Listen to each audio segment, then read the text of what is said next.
It's Tiny Barian, aka Godson, aka Chatney Poppy, aka Ooh, he nice, and you're watching the Marshall Street Podcast. You're listening to the Marshall Street Podcast, the home of music industry know-how that will give you the skills to take your career to the next level. Here are your hosts, Bennett Ferguson and Stu Watts. Welcome everybody, we are back with the Marshall Street Podcast, joined with two new people today. Stu is in his studio recording Jared from Bukowski. So we have Matthew Craig joining us, $80, Real Music Family. That's good. I haven't quite got the facial hair that Stu has, but... That's true, no one around here does. No. But the real guest, the man, Titan. How are you going, G? Blessed, alive, black, handsome, all of that. All of the Stepping above. big, grateful, all that, man. Bro, Yes, you been sir. hitting the gym? You're looking... I'm getting there, bro. Yeah, you... Oh, look at that shit. Relax. Cheeky I'm little getting there. flex. Yeah. I gotta get there, man. Gotta be on covers and stuff, you know? You ready for it? Yeah, 100%. Now, the first time I met you was through the Off the Grid program that you guys did through here. In that time, we've broke down a bit, we've chatted. For people listening, can you tell them a little bit about you, backstory, your journey, what you've done, and what you currently do with youth in terms of pushing culture to people who don't really have, I guess, access to industry level facilities? Well, basically, I hate talking about myself, but nah, I'm joking. I don't know. I feel like a lot of the stuff I do is talking about myself. It was music, podcasts, all that. But I guess my story kind of started with community, bro. Like, I feel like just with the South Sudanese community, we were kind of like pushed to move to a place that like none of us chose to move to type stuff. Like, I didn't make that decision when I was 4. My mom kind of made that decision for her own thoughts about me and then how she wanted me to develop as well, my future. It was like sacrifice. So my story starts with sacrifice for a cause that's greater than oneself, essentially. If that's my dad, if that's the rest of my uncles just joining the military and fighting for our independence as a country, if that's my grandma leaving her entire life and saying, this is what I'm comfortable, I'm gonna move to Australia. If that's coming here and then her sacrificing all the time, all this effort, her being in like her old age but still working just to make sure that we're good. My entire life I just see sacrifice for something that's bigger than oneself and something that's bigger than you. So I kind of grew up just having those type of figures in my life, and when I got here, I don't know, I had a very hard time kind of like fitting in, assimilating, right, in the way that I thought you were supposed to assimilate and stuff, right? The way that they tell you when you move here, you get like you get a person that you're assigned to that says, cool, you're supposed to be this is what Australian is, this is what that is. And I immediately just pushed away from that. Because I said, yo, it's not me, this doesn't feel like my culture, this doesn't feel like what comfortable for me. It doesn't feel like a space that I'm supposed to be in. It feels like I'm walking on eggshells and stuff. So I just isolated myself and just stick to myself and just stuck to my mind. And then eventually, you know, like you start seeing stuff. I started seeing like a lot of just negativity, stuff on the news, negative depictions of my community. And I've never been someone that like stayed quiet. I was always someone that always spoke my mind. In class, I was always suspended for that. I was getting in trouble every single week. I got suspended every single week for like probably 2 years straight. But I was also smart as well. So the schools never like, they always kept on giving me a chance, an extra chance, because I was able to communicate with like principals and stuff and say, they were able to realize, yo, there's something that's not happening here, you know? It's not that there's something wrong with you, you're not an angry kid and stuff. It's just, you just need more development, more opportunity and stuff. Eventually I learned how to communicate and stuff, right? And it got to a point where I was able to like write and do music, and I got into like the music scene and that whole new way of expressing myself, and that kind of did a lot for me, where I was able to go through all my thoughts and everything I was seeing and I was arguing about, but I wasn't really winning arguments because you'd win an argument, but then you'd be suspended. So you didn't really win an argument, you know? Right? I can relate. I learned how to just do that better. I learned how to communicate better. And all that anger and all that, you know, not understanding what was happening and just illogical stuff and processing who I am and identity and all these themes that came up, all just came to my music without me realizing. I was like thinking it all through and coming to my own understandings of stuff, right? And I got really good at the music stuff, but through that, I just got good at communicating with people. And around probably like early 2015, 2014, I just started speaking out more, you know? In a better way, in a way where it wasn't just anger-based. It was, okay, cool, this. And when you say things like that, people start to understand you know? So I started speaking within my community and just around my friends and stuff. and people started just appreciating what I was saying and stuff, and agreeing with what I was saying and stuff. And unbeknownst to me, I became someone that like people said, "Cool, I support you and I agree with what you say, and I feel like you speak for me." I never thought I spoke for anyone, right? I was just saying like what I meant, you know. I feel this, I feel that, but people started appreciating that more and more. And then probably around when you saw all the Apex stuff coming out as well, and then seeing the impact that had on my community and my friends and my peers and stuff at school, that's where I got way more involved in just advocacy and the selfish stuff, right? Now, I didn't see it as advocacy. I just saw it as, hey, they're doing something wrong. We need to say something. No one's saying something. I have this platform from this music stuff that I've been doing since I was a kid as well. Let me say something. And that got some more traction and stuff. And eventually we just started going up against, you know, all that negativity and gave a voice for kids within my community that didn't have a voice at that time and stuff. There was no one that was speaking for us as well. And that put me into a position where I was able to kind of get into rooms where I was seeing more issues come to the table and being able to partner with different organizations and different people within the community that were addressing those issues or trying to address that issue and stuff. And I started bringing those opportunities back to the neighborhood, and I saw the benefit of that. And as soon as I was on that, I was hooked. I said, cool, I've always hated this or disliked this within the community, dislike that. I've seen there's always been these potholes and stuff that aren't in other communities because there's people that are like handling that and they have these structures that are in place, and we don't have these structures because we're a new community here. And our parents had to focus on surviving and being able to, like, you know, provide for their kids and stuff. So they never thought about the structural stuff. They just thought about, how do I make sure that my kids are able to go to school, worry for nothing at school, and have a happy life that I wasn't able to have before. How can I provide that? It wasn't really about, okay, cool, how can I get into politics, or how can I get into developing this within the community, or economics, or all these things. But we've had the luxury of having that safeguard over us, you know? So we're able to think like that as well. So now I think we're a generation where we're developing the structures within our community and stuff. And that's what we've been doing for the last couple of years and stuff. I've just been working with different people within my community to develop programs that address certain issues that I thought weren't being addressed, you know? That's what put me into the place I am now with just these opportunities that are coming up. If that explains it, you know? 100%. Yeah, I was just thinking, because I've known you for a few years now, and through music, through art, through community work, all that. But I've always felt like, and I think you nailed it then, is like, you're a bit of a reluctant leader. And that doesn't mean that you don't want to be a leader, but it meant you just being yourself and breaking stereotypes and speaking up for your community put you in a position that maybe you didn't always intend to be. Yeah. How was that at the start, when all of a sudden you're just speaking up, as you said, for yourself, and then there's all these eyes and you're like, holy shit, I'm speaking for a community now. Yeah. How was that journey? It's a lot of responsibility, bro. At the start of it, honestly, I still don't call myself a leader. Like, that's weird. That's weird to me, because it's not. I haven't been voted a leader. I understand that as well. After that, people have told me, okay, cool, we appreciate what you're doing and stuff as well, and I'm behind you and I back you and stuff as well. But I never called myself a leader. That's just, I wasn't voted in by anyone. No one told me that at the start. I just felt I did what was right, what I had to do and stuff as well, and what I wanted to see happen as well, and just cool stuff. I want to see more art stuff happen within the community.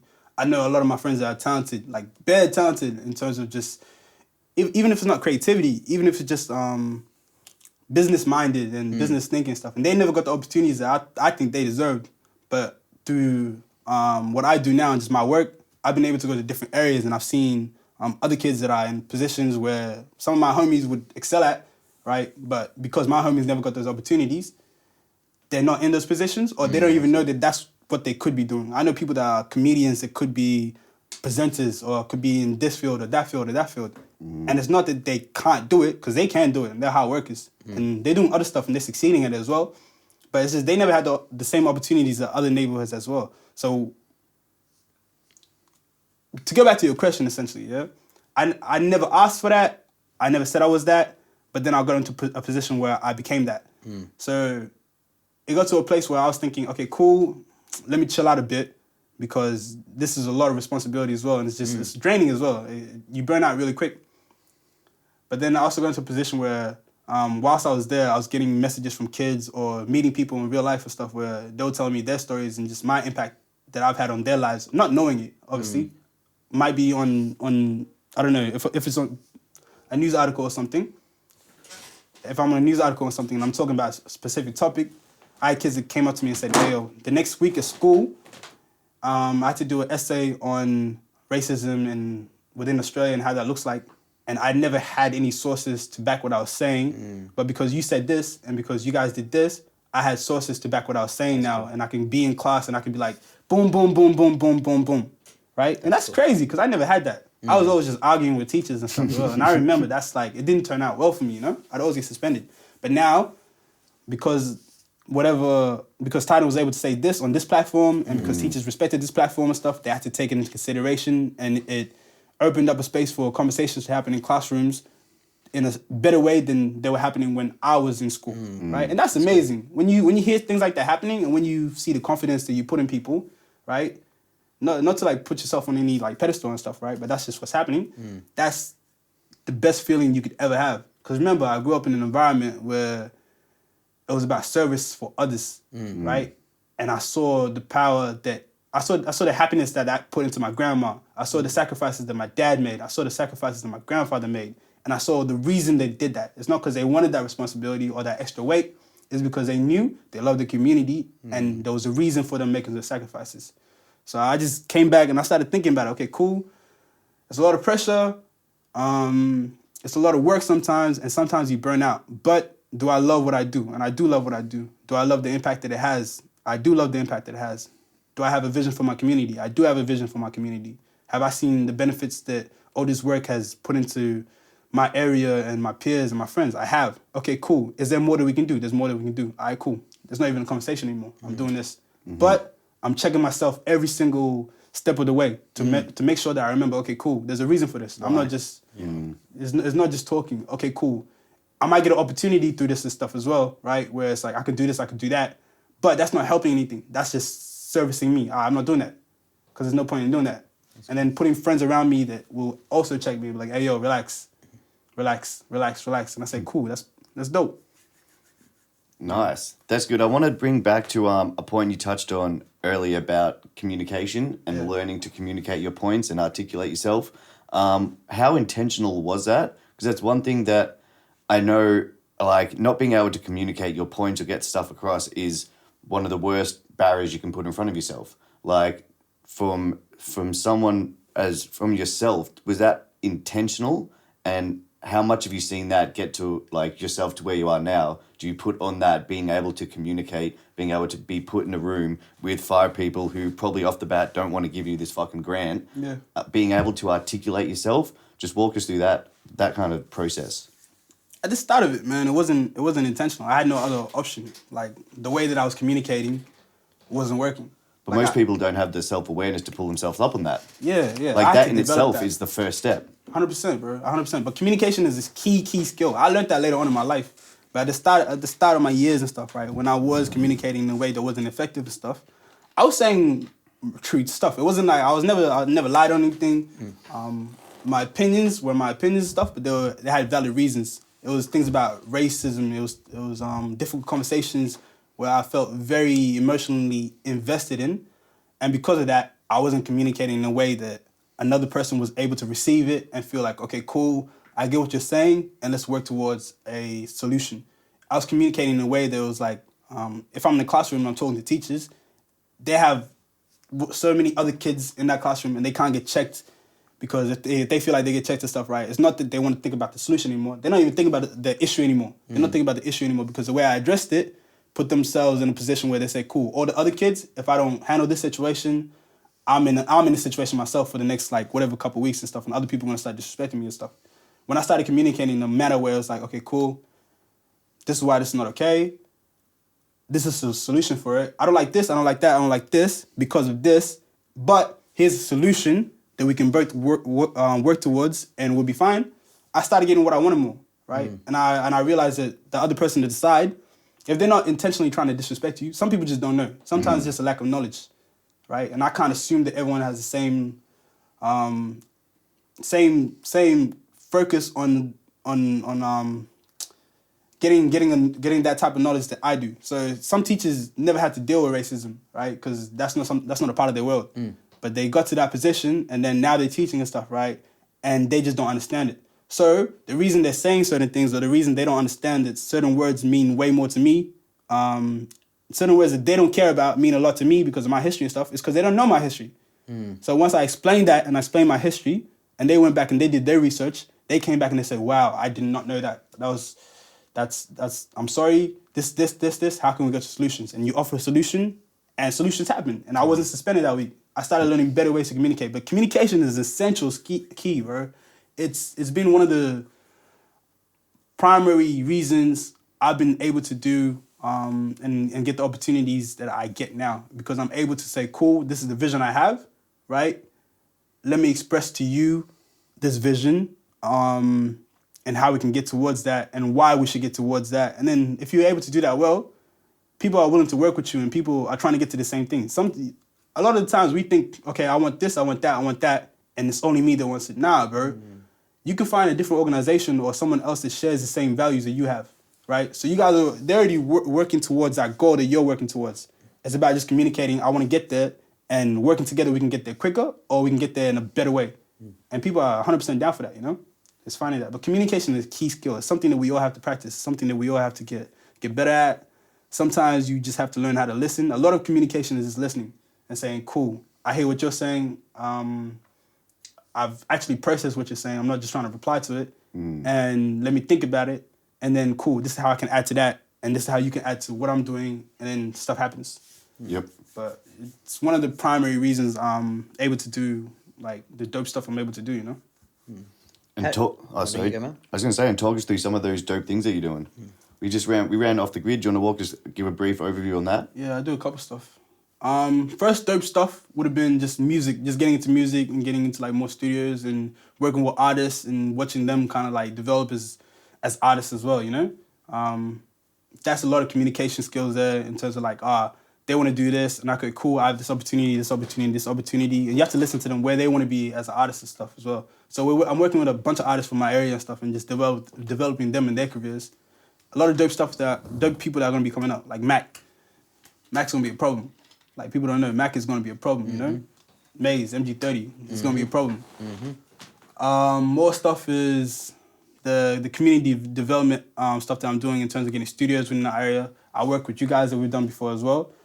That's providing other kids opportunities to get into music, to get into different elements of music, not just becoming artists as well, but becoming managers, getting into video, photography, fashion if they want to get into. All of that. I'm doing work with some of my homies in terms of starting. We want to get to the point where we have a nightclub, but we're starting with just one night.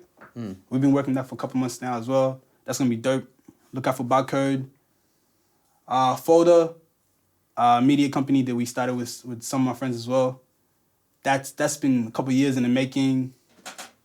We want to give... we didn't like how our community was being depicted within media platforms, right?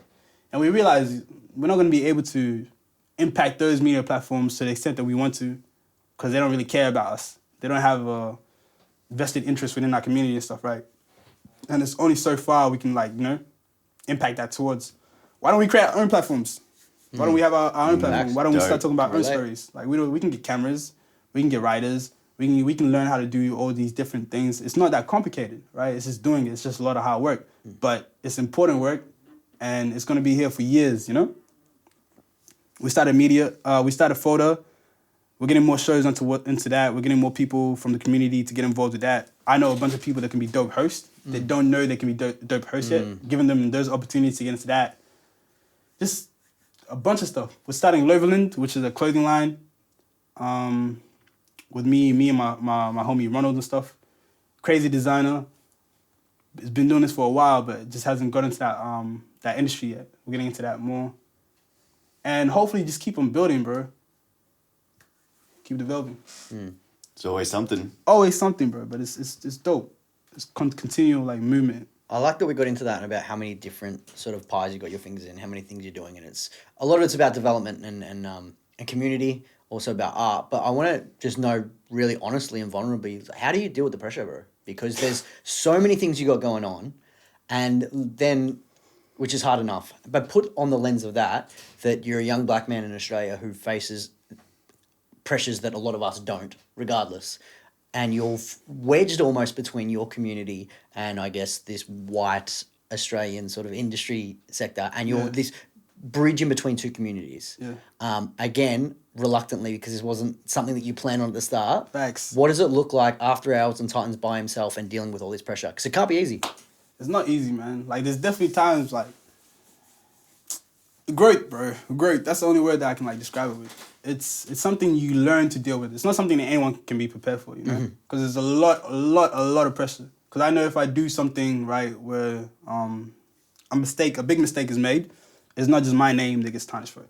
Yep. Because I chose to be in this position. I didn't choose to, like, leadership or anything, because I don't view myself as that. Yeah. But I chose to speak out on certain things, and I knew what came with it, right? And I still did it because I felt like it's important to. But by doing that, I know that I have a certain level of responsibility that reaches far wider than just what I want to do and what Titan wants to do. And sometimes what Titan wants to do has to take a back seat because what Titan chose to be is more important, right? But it's difficult, man. There's definitely times where I burn out. There's definitely times where I go, cool, this week I'm not talking to anyone. This is stopping. Or I'm doing this, or I'm doing that. Yeah, I've seen that. I've been trying to get in touch with you 100%. sometimes, and I know what that's like. It's all love, though. It's all 100%. There's definitely, I feel like I'm getting better at it. Because I have a dope team around me, man. I have very supportive people around me. I have people that understand. Everyone that I work with, like, I actually, like, genuinely, like, I fuck with them. It's not just to work with people. Like, I work with people that I fuck with. That I go, 100%. cool. You're someone that I actually respect and stuff as well. And I see your vision and just your morals and your character. And that aligns. And when you're working with people like that as well, it's easy to kind of deal with those times where it's like, cool, I burned out, I crashed out this week. Because I go, cool, hey, this is what's happening this week. Communicate that and you're good. But I'm getting better at it, man. Honestly, it's about finding ways to work in a way that works for you, right? I know I have all this stuff to do, right? But I don't have to do all this stuff on myself. A lot of the stuff that I'm involved with, it's stuff with homies and friends and people I respect as well. It's people that are good in their field. Like, I'm with the event stuff, I'm not doing that by myself, right? I have a little bit of history in events, but I'm partnering with someone that's been in events for like a couple of years and stuff, right? And has done dope events and morally is cool. And I know that their vision, where they're trying to get to as well. With all the community development stuff, that's not really work. That's dope. I want to see that happen. It's things that I'm very passionate about. I don't see that as work. I see that as just, it's fun for me.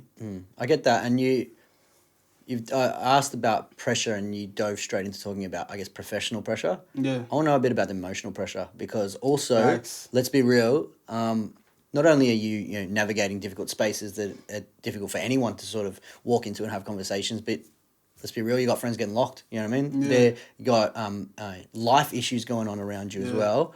How do you, as a dude who you haven't lived before, you know what I mean, you haven't experienced this before, how do you balance those sort of things? Like, professional pressure is one thing, but when it's raw, when you got to visit your homies inside, or you got to go to court, or whatever it is, how do you juggle those things yourself emotionally, bro? It's probably the hardest part, man, to be honest with you. Everything else is, you're able to deal with it. Everything else is like, you expect it to happen, and you just got to find a message to deal with it. Things that you can't kind of like predict happening, like someone getting locked up or someone dying, because there's been a lot of deaths within our community for like last couple of years and stuff, right? 100%. And I've lost people I care about, you know? Absolutely. And to be honest, bro, like, I don't know if I am dealing with it well. It's just, it is what it is. Yep. But it's just writing, probably. Music is probably the best way that I've been able to deal with that. And poetry as well? Yeah, being able to just write. And that doesn't mean just like rap stuff or whatever. Sometimes it's stories. Sometimes it's just TV ideas. Like, you know, just creativity and stuff. I feel like that type of therapy. I'm trying to get into therapy now. Because I've been working with Foundation House and stuff as well for a while. Cool. Yeah. Right? So I'm like, cool. I see the type of work you guys do. Why don't I try that as well? And that's weird for me. Yeah. So I'm like, oh, this was happening, this happening, this happening. And I'm like, whoa, that's weird. Like, I'm not really used to doing that. Besides music. Music, for some reason, I'm as vulnerable as I can be in music because that's just, I practiced that my entire life since I was like 10. Yep. That's just been what it is and stuff, right? It's second nature now. But when you're talking to someone else and you go, cool, yo, I haven't dealt with that person passing. Like, I still think about that, or I still read my messages with her or my messages with him and stuff and see that, and it's fucked up, to be honest, bro. I don't know if I am dealing with that well. I'm learning ways to deal with that better. I have to learn ways to deal with that better because you can't stay within that space forever. And I learned, like, for a long time, I blamed myself for a lot of stuff where it's like, oh, I could have been there. Or if I talked to these guys before, like I could easily reach out and I could have been like this, or I could have got you in the studio and you could have just focused on this, or I could have got you here, and then just supported that, and maybe you wouldn't be in this position where this happened. But that's just a dead end. Like it doesn't lead to anything. And I realized, okay, cool. There's nothing that can be done about the past stuff that's happened. There's something that can be done about future stuff. Yeah, I like that. So even a lot of the stuff I'm talking about on the professional side of stuff, the studio stuff, there's a reason behind that. And that's because, if people are in the studio, if people are working, No, on the street, yeah. no one, there's less chance of that happening. If you don't have to make money here, you can make money here. Less chance of you getting into situations. I have a lot of cousins that constantly get into situations, constantly get locked up, or constantly get this and stuff, right? And I understand it because I'm from the same environment as well. It's not like I didn't grow up over there, somewhere else and stuff, right? I've done a lot of like stupid stuff in my life, you know? It's not, no one's perfect. I'm not a saint, you know? I understand a lot of it as well. Especially when you know the details of certain things. Yep.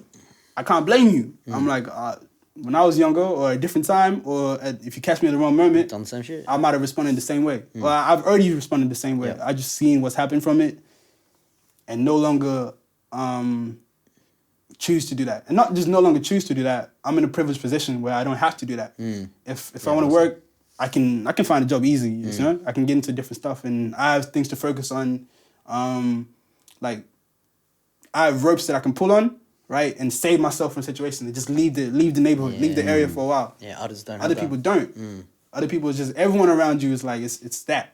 So I get it. Those are the hardest. That's probably the hardest pressure.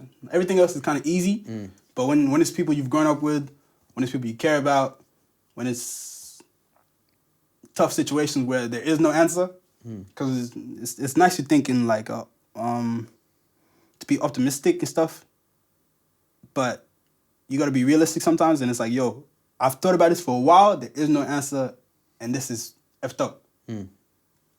That's hard to deal with, because for someone that's always looking for an answer, for someone that's always looking for a method, a way, a solution, and there's no solution, and then like everyone knows, and people look at you and be like, hey, real shit, there's no solution in this situation, this is what it is, and then whatever happens, and you gotta think, God, there was no solution. Or there could have been a solution if we did this, if we did that. But ifs are ifs, bro. You can't spend time going too far on it because nothing's. You can't. On the flip side, though, like went to a bit of a dark place there, but you started earlier by saying I have a vision for community. Yeah. So, which obviously entails the opposite of all this shit we're talking about right Exactly. now. I'd like you to share that with us. What is your vision for your community, bro? I see my community in a completely, bro. So people talk about like our community, like you're a minority, you're a small community. That's a superpower because we are a minority, but we're a very connected minority. Like it's family. It's like it's mob ties, bro. It's like family for real. It's blood ties. Where we have back home, our families are connected a lot. A lot of us are cousins. A lot of us our culture is very close. So when we moved here as well, especially when I was little. We went to the church and everyone was at the church. Like you know everyone's family. You know this person, you know that person, you know this person. I can go anywhere within the city. I can have a conversation with someone, hear their full name, like their full Sudanese name, and be like, you're from this tribe, you're from this area, you're from this area. My grandma's connected to this area by this. We have a very, very close-knit community, and if we change how we do certain things, or if we develop structures within our community to be able to support people into doing things, like business classes to be able to support these entrepreneurs within our community, these young minds that are able to do dope stuff and are able to develop businesses, are able to add back to the community. If they're supported and can do that, in the next 5 years, you'll see a boost within that. You see a boost within jobs. You see a boost within our ability to build more within our community. And not only that, but back home as well. We're a very, very connected community. That's the superpower. Because a lot of other communities, it's so big where people just are out for them. I gotta look out for me, look out for my family, and that's what it is. I'm gonna do us. Y'all be cool. Here, hey, you gotta send cousin blah blah money, or you gotta do this, you gotta do that, you gotta do that. We have this thing called Sanduk within our community, where basically it's like one group of people or one person might give this much amount of money, right? And everyone does that week, and it all goes to one person to support that person. Then the next week or next month, that money would then go to the next person, and then people use it for certain things. We have these cultural hubs within our community that are amazing and could be changed and modified to benefit our community greatly. But we also have very talented people in the community. If that's not just music, that's not just modeling, that's not just basketball, which they've been killing it. Like I have friends that I grew up with that are in the States, Yeah, that are like 5-star recruits that I know are gonna make it. I have friends that are like going into the NBL now. I have friends that are like supermodels, like being able to meet Jay-Z and like actually know Beyonce. Like I've seen you in videos with Burna Boy and all this stuff, right? You've gone around the world and you've come back. That's crazy, and I can call you. And we're still connected because we all grew up together in the family ties and stuff as well. There's a lot of opportunity here to build something special, to build something amazing. We had the SummerSlam, the South Sudanese SummerSlam, and that was becoming its own league. Yeah. That you see thousands of people there every single, like twice a year, from all across Australia because we're that connected. All the basketball players would come here. Dope ass players. They would have recruits come out, and people would get picked to go to America and do all this stuff as well, you know? That was developing. Obviously, it stopped now because of whatever reasons and stuff, right? Because political stuff, I guess, bureaucracy. But there's a chance there's opportunity there to build something very, very special where we can change the look of our community, where we can change the trajectory of people within our community and do much more. Get the business popping, get the support networks popping, build some structure within it in terms of just access and resources, boost all that, and it's going to look completely different. You know, if you give these people a fair chance and an opportunity to have the same resources that other communities have, and not have to worry about because people don't realize, we're here, but we're not here fully, right? Like halfway here, like 30% here, where a lot of thinking and a lot of like struggle and a lot of resources still have to go back home. Yeah. My mom lives in Africa. My little brothers are in Africa. So I work here and I'm working here. I'm not putting all my money back into like building here. Some people are able to do that. No, I gotta send like half of this shit. That's back one of home. the best things I remember when I hung out with you boys, and that media stereotype about the Sudanese are going to take over Australia. You're like, fuck that. We want to get the money and go back home. Yeah, You know we what want I to mean? build back home, bro. That's it. But there's still that happening. There's weird connections. There's weird issues that we have to like take care of and stuff as well. People don't see that. People might be going, cool, you're not putting all your effort into school. Can't really do that, bro. You're 10, but I have to go home. I have to look after my little brothers and support this and support that and support that and support this. However, if you were able to get assistance within that and stuff, right? From our community. If we're able to build structures within our community and assist members of our community in terms of like lowering the burden and the load so they can focus on school and focus on what they want to do and focus on their businesses and stuff, right? Well said. There's a lot of great minds within our community that are able to build something. And that will be beautiful in the next 5 years and stuff. I see a way stronger community in 5 years. I see a way more supportive community in 5 years. Yeah. I see a way more involved community. And that's not just politically, that's socially, you know? We have a lot to add to Australia. Not assimilate, but add. The same way that everyone else did. That. Yeah, there's all this constant pressure in the media, even in like the not-for-profit sort of sector. There's this real thing about assimilation, about how we can make these migrant communities assimilate better into Australia. It's like, no, fuck that. How can they be fully themselves, all these communities in Australia, and contribute and flourish? Like, 100%. Preach, bro. And they love when we add to Australia. Like they bro. don't say it, but they love when we add to Of Australia. course, bro. When you have kids that are growing up in these suburbs that are making it to the NBA and stuff, right? Yo, All of a sudden they're Australian. Australian. He's been killing it. Oh, Aussie bloke. If someone messes up. Yeah. It's South Sudanese urge. It's crazy, bro. You know. So but true, bro. They love when we add to Australia. Yeah. It's just I think Australia just needs to understand that there's so much more we can add to this nation as well. You know. Preach And that, just bro. support that, and that will happen. It's obvious to us because we see the skill, we see the talent, we see the minds. I speak to people and I go, "Yo, you're a genius. You don't know you're a genius. You're a genius, right? And you've been in the hood for like the last 12 years. You're just doing genius stuff over here, Yeah. but you can be doing so much great stuff within here if you just had the resources and support." That's like a lot of us don't want to be involved in that. We're like, it's a lot of times we've been trying to get involved in it. It's just ended badly. Yeah. Or it's just been weird, or it's just apprehension, culturally resistance, just hasn't worked, right? There's been aberrations. So people don't want to get into that anymore. But if they did, I know some of the dopest producers within Australia. That no one knows. Like no one has any idea that they're the dopest producers here and stuff, right? Because I've heard producers, I've worked with producers and stuff as well, you know? I've seen just my work with like the media stuff. I have to listen to what's happening. Yeah. I have to know what's happening within the culture and stuff, right? So I listen to a lot of music. I see a lot of, within Sydney, within Brisbane, within everywhere, within Adelaide. I hear all that stuff, right? And I have family in all these different areas and stuff as well, you know, that are doing well. Shout out Dow from Swish and stuff, right? Yeah, big up.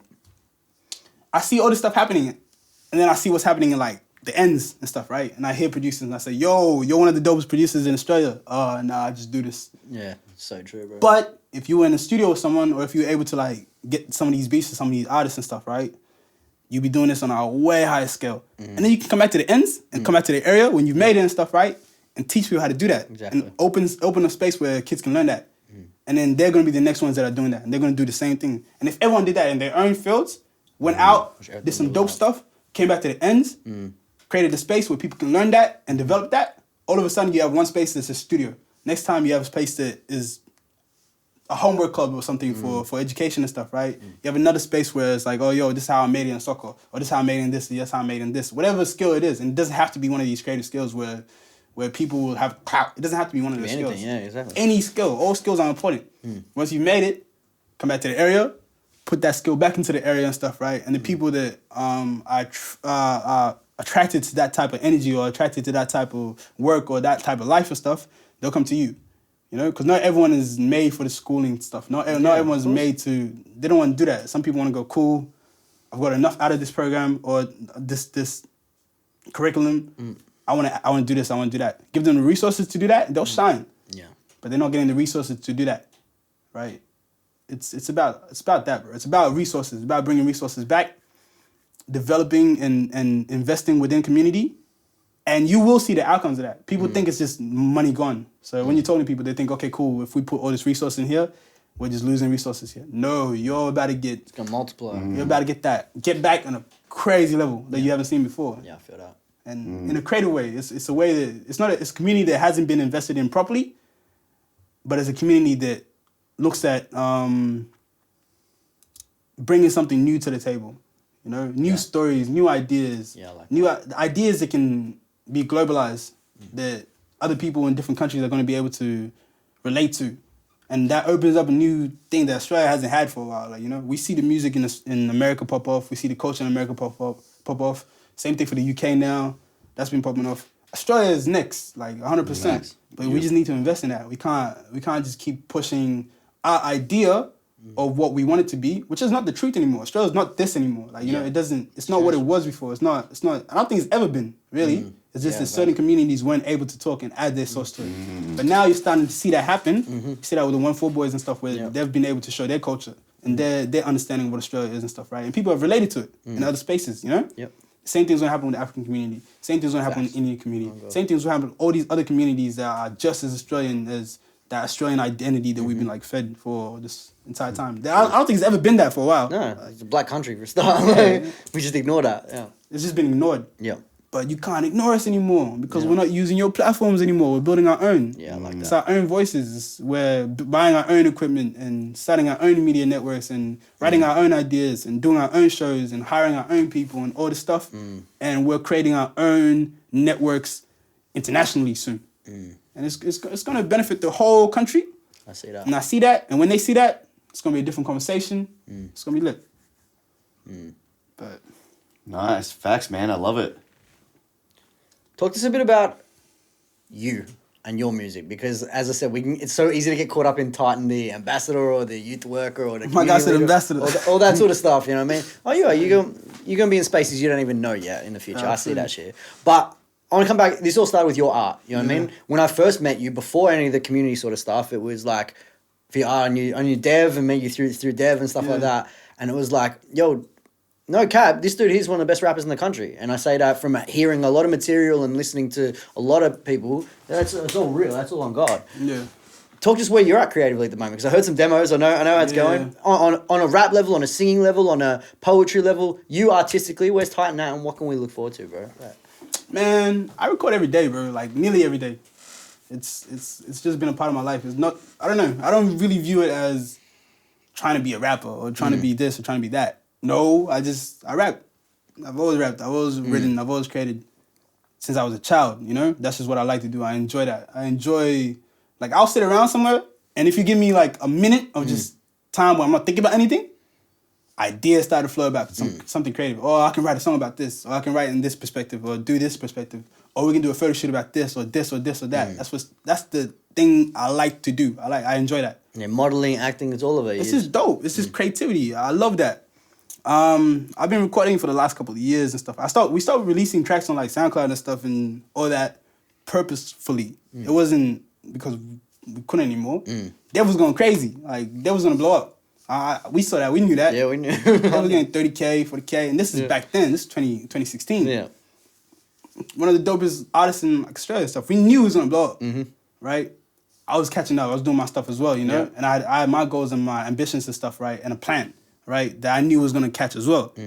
Same thing for Mush. Yeah. Same thing for other boys in our neighborhood and stuff, right? But we had a conversation. We just said, nah, we're not ready. It's not time. It's not about clout. It's not about people going, cool, you guys are rappers and this is cool. It's about business. It's about why are we rapping? What do we want from it? We don't really know what we want from it. I've been rapping this entire time because I like doing it, but I don't know what I want from it. So it's dangerous to keep going this way and get into a position where I'm making commitments or I'm making agreements on something that I don't know what I want from. So I said, cool, let's chill. Let's develop our skills. Devon, one of the dopest producers again. Like, people don't know his production. Like, Devon's production is out of here now, you know? Stupid, bro. It's stupid. Just his art. People don't know. People right now they don't know he does his art. Same thing for Ronald. Ronald's one of the dopest artists in like the city, right? He's just been honing his skills at home, and everything went quiet with the music stuff, right? But I feel like we progressed way more by not forcing it I like that. than we would have done if we said, "Cool, nah, we can get on right now. Let's get on." And then we would have made all these mistakes. We would have been taken advantage of. We wouldn't be doing things that in like 30 years we could be proud of and say, oh, I actually like that project. That project meant this. No, we'd just be rapping because it's like, oh, we want to be seen as rappers. Caught up in the game. Yeah. Yeah. I've been making music. I have a couple of mixtapes done. I've improved as a rapper, man. I've challenged myself. I want to keep on challenging myself and stuff as well. And yeah, bro, the music is coming. I keep saying that. But then I keep making stuff that I like. Yeah. And I go, okay, no, I want to do this I now. want to do this stuff now. Or I finish a project and I'll be like, I love this project. And I start a new project and I say, whoa, I hate that old project. Yeah, I love this whack, project. yeah. And I keep on doing it. But eventually I'm going to stop that and I'll be like, cool, I'm ready. I'm ready for it. But another thing was quality. Back then, everything was us. I learned how to mix and engineer my stuff, like, you know, because I had to. It didn't make sense back then. Like, we didn't have money like that. So you had to learn how to do these things, right?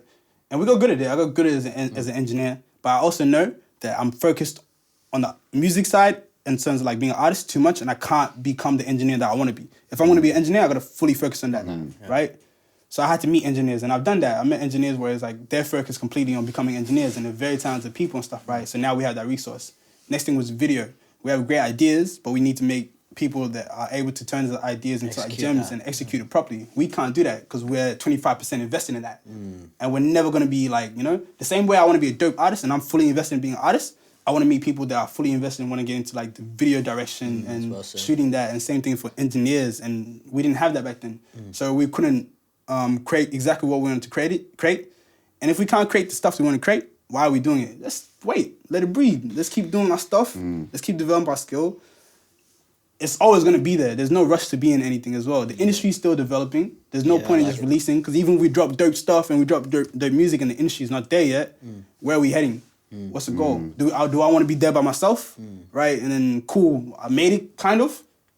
Or do I want to make sure that the whole thing is dope, all the homies are on, they're doing their stuff to the best of their ability, the scene is looking dope, the structure's there, we've invested into Melbourne and Melbourne's music scene, and then Australia and Australia's music scene. So when it pops off for real, and it's longevity rather than that short-term thing.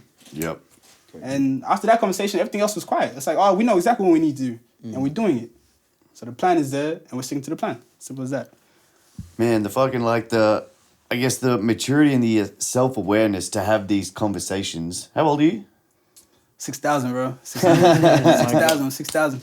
Like, as an artist, sitting down and having that chat, one, with yourself, like, because that's something that most artists don't do, and that's why they get into contracts that they shouldn't and get into fucking management they shouldn't. Like, most people, you go, oh, man, like, this is my manager. It's like, I'm convinced 80% of management is artists who only have a manager to tell other people they have a got a manager. manager. Like, Facts. you know when you need a manager because you can't handle your own fucking time because you've got that much shit going on that you need to pay someone out of your money that you're making to look after your time. But like most people get into these because they're these short-minded decisions, or, you know, they're looking at things in the micro as opposed to this, hey man, what does this look like in 5 years? If I'm still in this game in 10 years, you know, how's this going to affect me? You know, I think it's a very fucking matured outlook and a very long-term driven approach to things, which is good because it means that you ask the right questions early to avoid, you know, obviously everyone makes mistakes and these little learning curves, but, you know, you don't get yourself locked in any of those things that's too big to get out of. It's not like, oh man, fuck, I didn't know what I was doing and I signed away my next 5 years where I now can't release and I can't do anything publicly because I had no idea what I was signing. Yeah. So I think, like, even that, where did you get this perspective from? Well, a lot of it is just the why, bro. Like, if you ask yourself why am I doing this? What's the reason? What's the end goal? A lot of that work is already kind of done because you're thinking, okay, cool, I'm not doing anything unnecessary. But people don't ask, if everyone asked themselves, gold. why am I doing this, Yeah. before each action they do, you'd look at Everything 95% of what 95% of the people do and you'd be like, why are you doing that? Yeah, but I don't know. It's that 6,000 You year gotta focus on wisdom. you. That's what it is, bro. Yeah, 6,000 years of living. I mean, 29,000 actually. 29,000 years of living. But nah, really, it's the environment I grew up in, bro. Like, honestly, that's what it is. I had a lot of responsibility as a kid. I saw this, like, again, back to the sacrifices people made.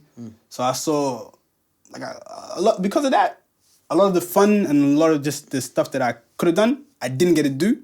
But I matured quickly and I was able to see people's whys. I saw my grandma's whys, right? Because everything Most else people was know just, you were raised by your grandma. yeah, everything I know is my grandma, my uncles, and sacrifices, just my history. Go cop dreams. He tells it all in there. Go Yeah, cop for it. real, cup dreams. But nah, bro, it's their whys. I saw that a lot of the stuff that they were doing wasn't because of no reason. Like, sacrifices were being made. I'm like, why would you put yourself in a position where you'd be hurt? Like, why are you putting on all this pain on yourself? And I'm like, oh, there's a why. And I looked at the why and I said, okay, cool. The why is just way bigger than anything else. And if the why is way bigger than anything else, you have a vision. You're going towards something. And it means that you can just think about everything better. Like, I don't ever do anything that's just for no reason. Like, it's not, you know? It's thought out in the sense. It's not even thought out. I don't sit down and go, at the start. I don't think it out and go, cool, this, because you can't plan everything. You can't. You can go to the benchmarks and you go, I want to do this because of this. Okay, Yep. cool. I'll keep on doing that. And then the why checks you the entire time. And it puts you in a mind frame where you're doing the best thing that you can because you have a why. You never want to endanger your why. Like, if you're on community work stuff, right, there's a why. Yep. And if there's a why, there's a checks and balances, and then there's something that makes you stop at every single level and say, is this good for my why? No, it's not good for my why. Okay, cool. I don't need to do Run it. it up, yeah. Is it good for my why? Yeah, bet it is. Okay, let's do it. If that means working with people you don't want to work with and stuff as well, but it's good for the why, it's not about me. Yeah. It has nothing to Something do with bigger. me. It's about the why. The why benefits from it. Okay, bet. Let's do that. Let's get that done. Same thing with everything else, and it just becomes second nature at the end of the day and stuff. And it's not like I'm not the most mature person in the world. There's a lot I'm learning, bro. Like I'm still developing. There's these moments where I see other people's work, and I go, yo, that's dope. I can steal from that, right? Not in a negative way, Yeah. but saying, yo, you've developed that skill that I didn't think about. Yeah, I like and I've that. seen how you've developed it, and I respect that. And I want to get to that point where in like a couple of years, someone else is going to see me doing that and say, cool, I respect that. But yeah, the why, bro. It's all the why. What is it? Because we're talking about a lot of challenges that you face, and a lot of your work is about overcoming gaps in the community or challenges or trying to improve things. Yeah. If we can click our fingers and everything goes well, Yeah. what makes you happy and where are you in the future? What does the perfect future look like for T? The perfect future, bro. I want to be in the perfect future for me. I just had this question like a couple weeks ago. Yeah, but- and I had to think about it. I said, whoa, a lot of me is work. You know, Yeah, and that's I what I'm saying. kinda realized You're that. always looking to, as long as I've known you, you're always looking Yeah. to improve a situation. Yeah. If say all those things are taken care Everything of, is good, and you get to and I'm just where you're chilling. I'm with the homies. Yeah. Everyone's doing well. What's the that look community like for looks you, bro? amazing. It looks like it looks like potential realized. That's what it looks like. Not just on my behalf. It looks like the potential that I saw within the community, the potential I saw within people, has been realized, and they've benefited not just their community but Australia. It means that it looks like people having more resources, and it looks like people going into education at different levels and stuff, right, and continuing that because they don't have to worry about other things. But then just on my personal level, Yeah, that's what I want to get to. You're too selfless. I want to hear about you, bro. I don't know, bro. I think I'd just be chilling somewhere. It looks like options. Yeah. 100% options. I like I don't want to be stuck in like one place. I definitely want to be in a future where I can go, cool, I'm gonna be in Australia for a couple months. I'm gonna go back to like South Sudan, and I can post up here and stuff, right? And I have freedom to be able to move, spend time with people I fuck with for real in different areas, and not have to worry about anything. Everyone's doing well. It looks like freedom, bro. It looks like freedom. Like it that. looks like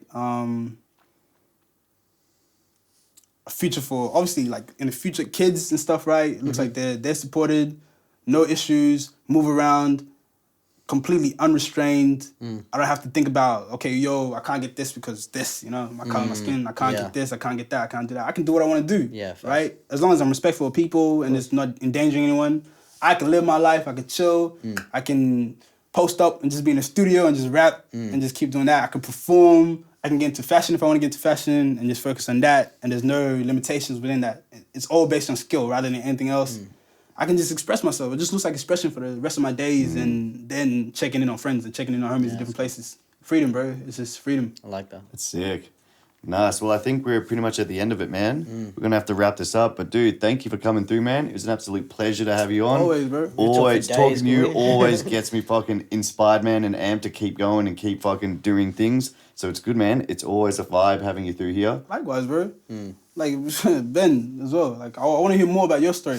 That might be another podcast. We'll have to do Yeah, another well- episode, I think. Yeah, We'll yeah. do another We'll one. We'll get you on their podcast, bro. Yeah, Yeah, that'd be dope. Yeah. There'll be heaps to talk about. But yeah, pleasure to have you in here, bro. Like I said, always. I'm the same as Ben. Every time we link up, we're brothers, known each other for a few years now, but I'm always inspired. I'm always motivated. You know, it's always a blessing to be in your presence, bro. So like, I appreciate you coming on. Likewise, my brother. 100%. Appreciate all of you, man. All good, man. And for people listening, where can they find you online, man? What are your socials? Titan Debirian, TITAN.DEBIRIOUN, Folder Media, FOLDA. And you just see me in the ends, bro. Like, you see me in the area. If you're from here, you're going to see me. Yep. Well, you For can't real. get around the city without knowing this, man. It's facts. 100%. Nice, awesome. Thank you much for joining us, G. And we will catch everyone next time. Still be back. Peace.